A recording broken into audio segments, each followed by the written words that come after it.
This a video, man. Listen. The mothers out there, the fathers out there, the grandparents, the grandfathers, the sisters, the brothers, the nieces, the nephews, the uncles, the aunts, the cousins, the close friends, family, friends, and relatives. If you have kids that I'm going to say are 17 and under, even older though, if need be, but 17 and under, because see, 17 and under, you still a part of the juvenile correction system. But now, depending on the crime, you know what I'm saying, you can't be tried as an adult. Girl or boys. Man, go get you, man, listen, let me tell you something. Mothers and fathers, especially. You got these little young kids, man, these young boys that's out here in the streets. They wilding out. They doing whatever. This is to them. I'm speaking strictly to them. Not to y'all, but to them. But you need to go get them and let them hear this. Children is one of the most rewarding and challenging journeys anyone can undertake. But raising black kids in America comes with unique challenges and responsibilities. In today's video, we will explore how to nurture, empower, and protect black children while preparing them for a complex world. First, let's watch this video and I will share my thoughts later. What's up, Foundation? What's up, YouTube? This a video, man. Listen. The mothers out there, the fathers out there, the grandparents, the grandfathers, the sisters, the brothers, the nieces, the nephews, the uncles, the aunts, the cousins, the close friends, family, friends, and relatives. If you have kids that I'm going to say are 17 and under, even older though, if need be, but 17 and under, because see, 17 and under, you still a part of the juvenile correction system. But now, depending on the crime, you know what I'm saying, you can't be tried as an adult. Girl or boys. Man, go get you, man, listen, let me tell you something. Mothers and fathers, especially. You got these little young kids, man, these young boys that's out here in the streets. They wilding out. They doing whatever. This is to them. I'm speaking strictly to them. Not to y'all, but to them. But you need to go get them and let them hear this. That's what you need to do. You need to go get them and let them hear this.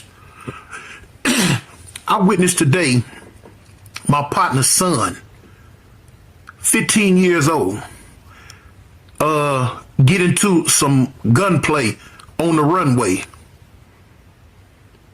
He gone.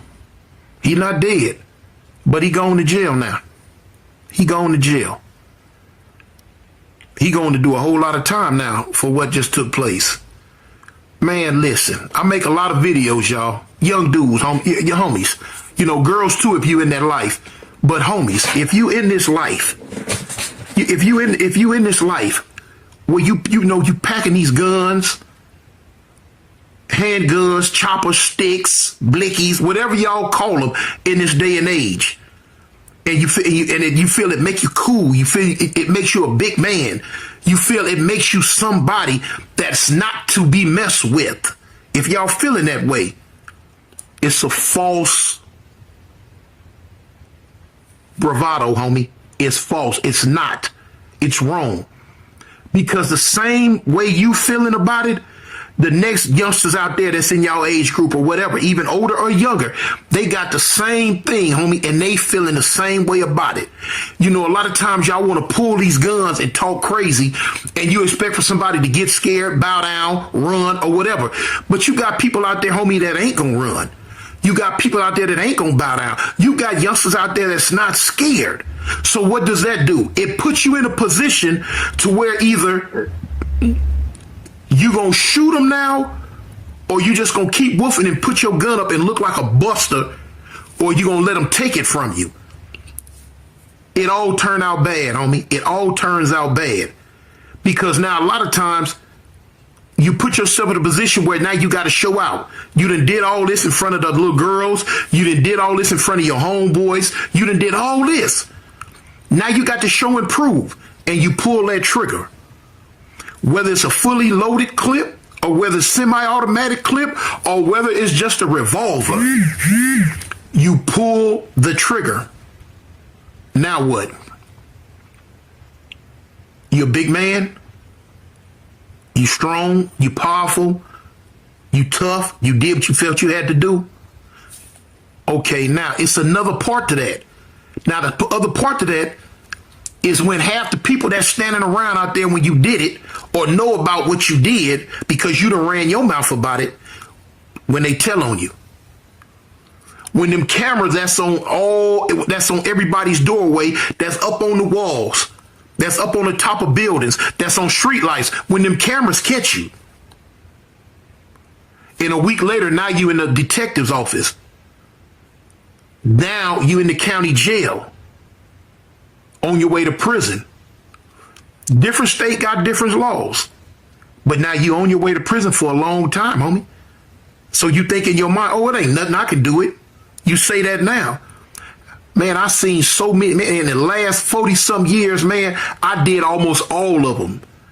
Between juvenile facilities on up to prison, in the last 40-some years, the majority of that 40-some years, homie, was spent behind bars. So I know. I wish somebody would explain to me then what I'm trying to explain to y'all now.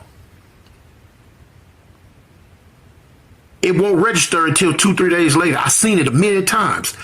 Here it is. They killed somebody Monday. They shot somebody Monday. Now they in the county jail Wednesday.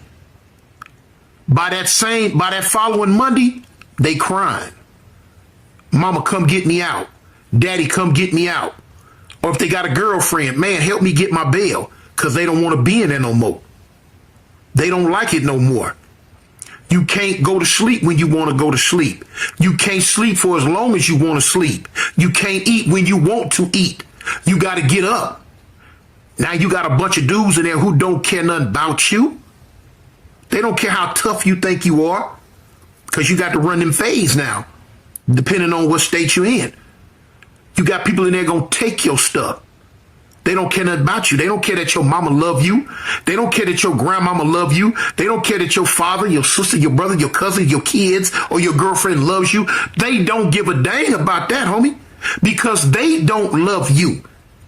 You're going to have to get in there and get savage. Man, you youngsters know y'all don't like fighting, but you're going to have to in there.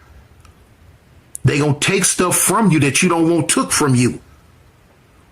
They gonna take stuff from you that you don't want taken from you if you can't defend yourself. They gonna take your phone time from you. You don't get to get on the phone and call mama and cry to come get me. They gonna take your food from you. And when you catch store, if you can't protect your store and defend yourself, they gonna take that from you. You don't get to eat your cookies and soups that you just bought with the money your girlfriend or your mama sent you. They gonna take your shoes from you. No, fool, walk around barefooted. You ain't tough enough to walk around with shoes on no more. We need these. Your clothes, your soap, your deodorant, your toothpaste, your pride. And if you get put in the wrong situation, they'll take your manhood from you. And for those who don't know what I'm talking about, them boys will,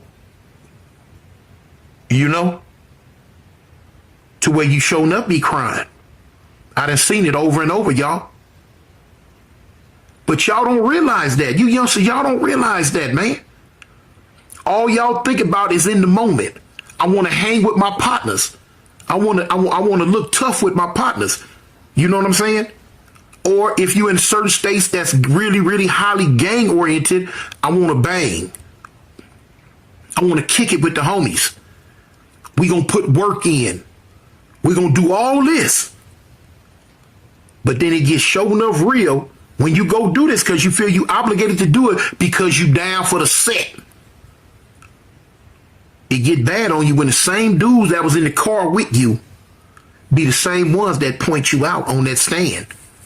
They be the same ones that send you to prison for another 70, 80 years of your life. Basically, they sending you there to die.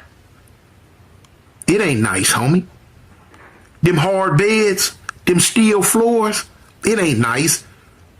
All them other races that don't care nothing about you. And then you got to deal with half the people that are the same race as you don't care nothing about you. You don't realize it till it's too late, man. I'm telling you this now, hoping that it sink in before it's too late. Before it's too late. It's a big difference, man, when you sleeping on a bed made out of steel with a mattress that thin versus the bed you in now. Man, y'all need to just stop, man, and look at when you going into churches, when you going into Popeyes, when you going into the KFC and you ordering what you want to eat, when you want to eat it, how you want to eat it, made up, shaped up, twisted up, and presented to you how you want to eat it. Versus get up, child call. Let's go, clear the dorm. And you walk through that line and then people putting that food on your plate that look like some Bigfoot stepped on. And you eat it or you don't eat it. They don't give a dang if your stomach touch your back. This is what we serving you. It ain't Burger King no more, have it your way. It's the prison system's way. But see, y'all wasn't thinking about that when you was in the street with them guns. See, let me show you something, man. A lot of y'all not built for that thing, man. Y'all not built for it. You got to check them guns in at the back gate. A lot of y'all don't know what it is to do hand-to-hand combat. A lot of y'all don't know what it is to look a man dead in his eyes and have to try to kill him. Because why? He's looking you dead in your eyes, trying to kill you with a blade that's longer than you. Your body is thick. That when he sank it in you, it'll go in your chest and come out your back. Y'all don't want that, man. Y'all don't want that. I'm not built for that, homie. But when you go behind them bars, you ain't got no choice but to be built for it now. Because it's going to come like that. You got dudes walking around. I'm a big dude. Me personally, I'm a big dude. I know I'm a big dude. I'm 6'2". Well, you can say 6'3".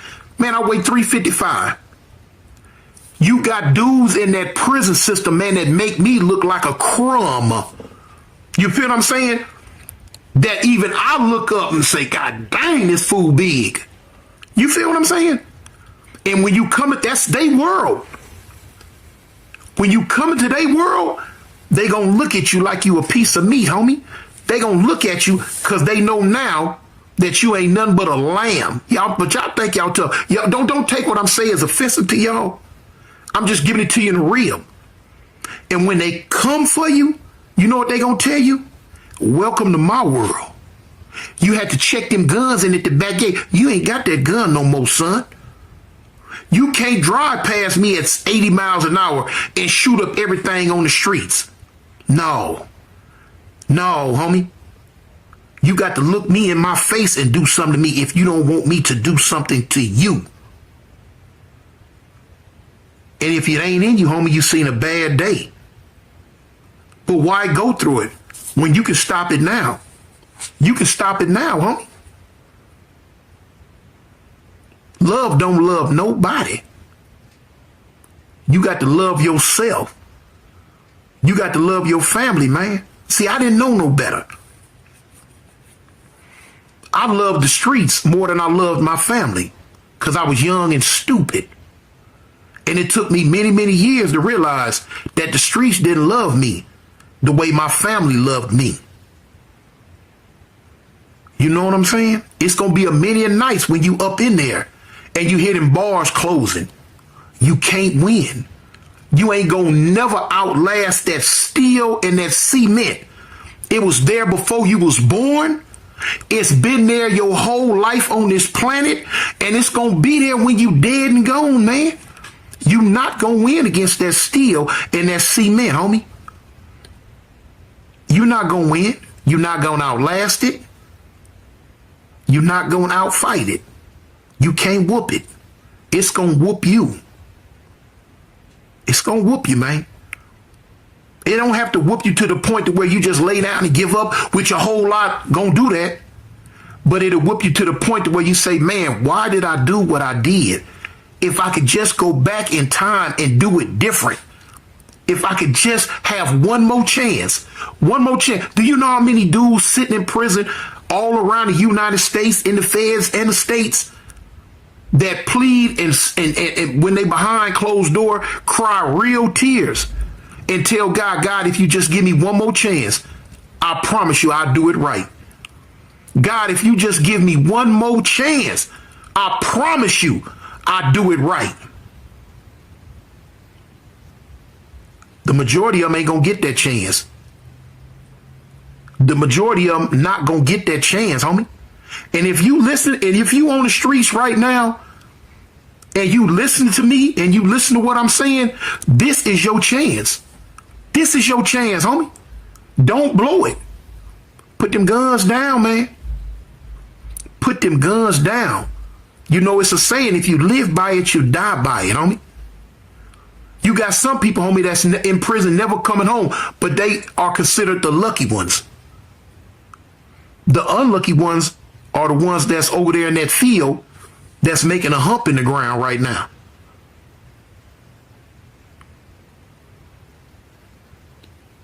A lot of y'all think, oh, well, if I go in, you know, I got homeboys in there. My homeboy's gonna look out for me. Man, your homeboys a lot of times gonna be the one that's gonna turn on you. They not the same, homie. They not the same.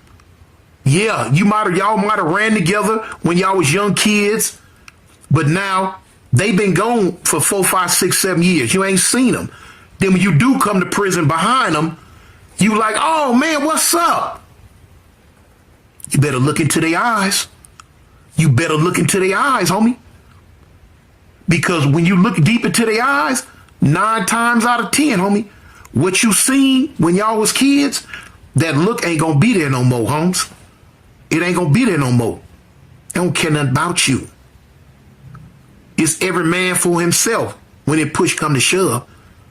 And for those of y'all think that can't nobody tell you nothing, no. When you get behind them walls and you get behind them bars, somebody gonna tell you something. You don't run you no more. No, you don't run you no more. You think you do. But no, somebody gonna tell you something. Somebody gonna tell you when to get up. Somebody gonna tell you when to lay down. Somebody gonna tell you when you can use the bathroom. Somebody gonna tell you when you can go shower. Somebody gonna tell you when you can eat. Somebody gonna tell you that, homie. They gonna tell you what to wear. They gonna tell you when to wear it. They gonna tell you where to wear it. Yeah, they gonna tell you that. And a lot of times, man, you think I'm just talking about the police. No. A lot of time, it's going to be them same dudes you locked up with. Going to be telling you all that.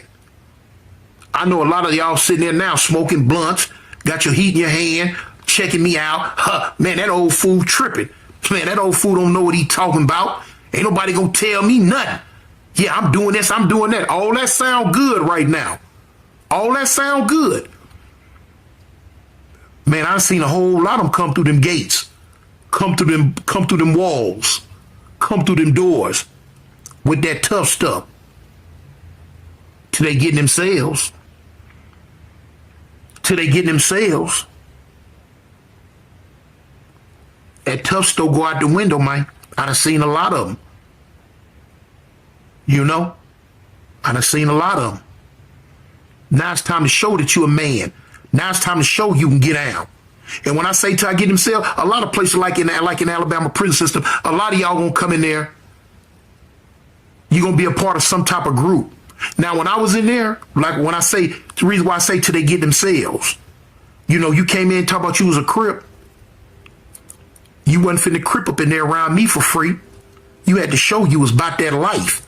You had to show you had them hands. You know what I'm saying? Everybody know what was gonna happen. After dinner, meet up in such and such cell. And we gonna see how much of a man you are. We gonna see if you gonna get out for your grits and gravy. You had to fight, homie. You had to get out. A lot of y'all don't want that, man. A lot of y'all don't want that. and you had some that came in, stomped down. You know what I'm saying? Gonna fight, gonna stab, gonna kill. They come in doing it. Yeah. You got them diamonds in the rough, homie. That turn into Conan the Barbarian up in there. That's down, that's gonna get out for everything. Stuck to their word. Said they gonna come in and be killers and monsters. And they came in was killers and monsters. Whooping fools that got in front of them. Stabbing fools that got in front of them. Ooh, whoa. Rose up in the ranks. They whooped everything that came their way except for one thing, homie. One thing you ain't gonna whoop, and that's time. You're not gonna beat time.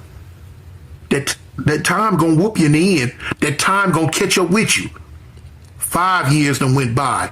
10, 15, 20, 25, 30.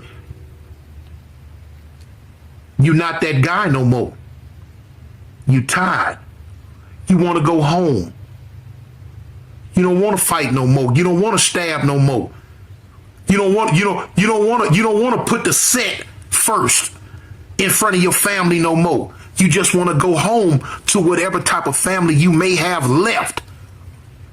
Cause now listen to me, man. Mama dead. Daddy dead. Grandma dead. Kids grown. With kids. They going on about their life. You in there, you forgot about now. What you did when you came in, your legacy not gonna feed you. Your legacy not gonna get you out of prison. All that hardcore stuff you did all them years, it's counterproductive now. When the parole board read it in your file, no, it's no such thing as, well, you know what? You came in as a gangster. You came in as a rider. You came in wrecking shop. Well, you know what? We finna let you go. No, it's not what they gonna do. You came in as a gangster, a rider. You came in wrecking shop. We don't think you're ready for society. You're an animal. And we gonna keep you where the animals are. In this prison. You youngsters better listen. You better listen. That one night that you want to stay down, you want to go get some retaliation. You wanted to, as the youngsters say, you wanted to slide for the homies. You did that. And now you done slid right up in prison. See, I would show you, I would compare stab wounds with you. Ow. I would compare bullet wounds with you. Ow. I would compare scars in the head, you know what I'm saying, where the head been busted. I would compare those with yours. But you don't got none yet. I do. You don't have none yet. And I beg you, homie, to stop what you're doing so you don't have to get none. Because ain't nothing cool about it. Ain't nothing cool about it. Now, some of y'all might listen to me. Some of y'all might not listen to me. But for you youngsters out there that want to listen to me, man, let it go, homie. It ain't worth it. It ain't worth it. Let it go. Let it go, man. It ain't worth it. A lot of y'all gonna hear me when I end my videos. I say, "A gang or don't bang," man. This Avalon. Hey, man, I'm 58 years old. I chose my path. I chose my path. But for y'all that's still young, you don't have to choose the path I chose. Because my path was a whole lot of heartache. My path was a whole lot of pain. My path was a whole lot of near-death experiences. My path was the majority of my life in prison behind bars, away from the people who really love me, spending it with people who don't really love me. That was the path I chose. I didn't know no better. Didn't nobody talk to me then, beforehand, like I'm talking to y'all now. Heed the warning, homies. Heed the warning. It don't make you less than a man because you choose not to be a follower and go down the path that everybody else going. I guarantee you 10 years from now, when you got your own house, your own wife, your own kids, your own money, your own job, your own car, your own 401k, I promise you that you're going to look at that 10 years from now and say, you know what? I'm glad I took this route. Hey, man, I'm Cartoon, y'all. I hope you can listen to me. For those that don't, they got a place for you, man. Jail like Motel 6. They gonna leave the light on. I'm out. The first step in raising confident and resilient black children is fostering a strong sense of self-love and cultural pride.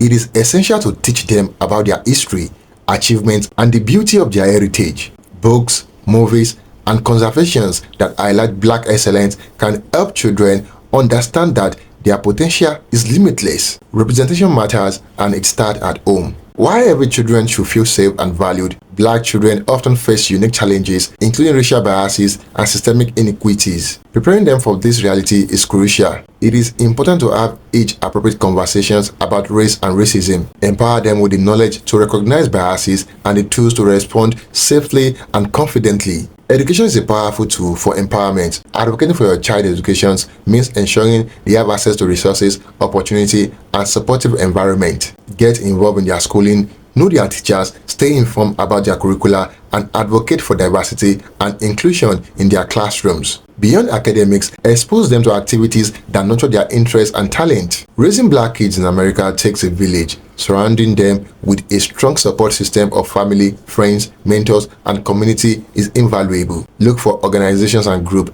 that celebrate and uplift black youth. Community programs, churches, and mentorship opportunities can provide your child with role models and allies. Mental health is just as important as physical health. Black children often carry additional emotion burdens, so teaching them to prioritize self-care is essential. Encourage open communication, let them express their feelings without fear of judgment. Therapy and counseling can also be a powerful tool for building resilience and emotional well-being. Raising black kids in America is both a challenge and a privilege. It is about equipping them to navigate the world with strength, pride, and purpose. Let's work together to create a future where they can thrive. What are your thoughts or strategies for raising black children? Share them in the comment box below. Until next time, cheers and have a good one.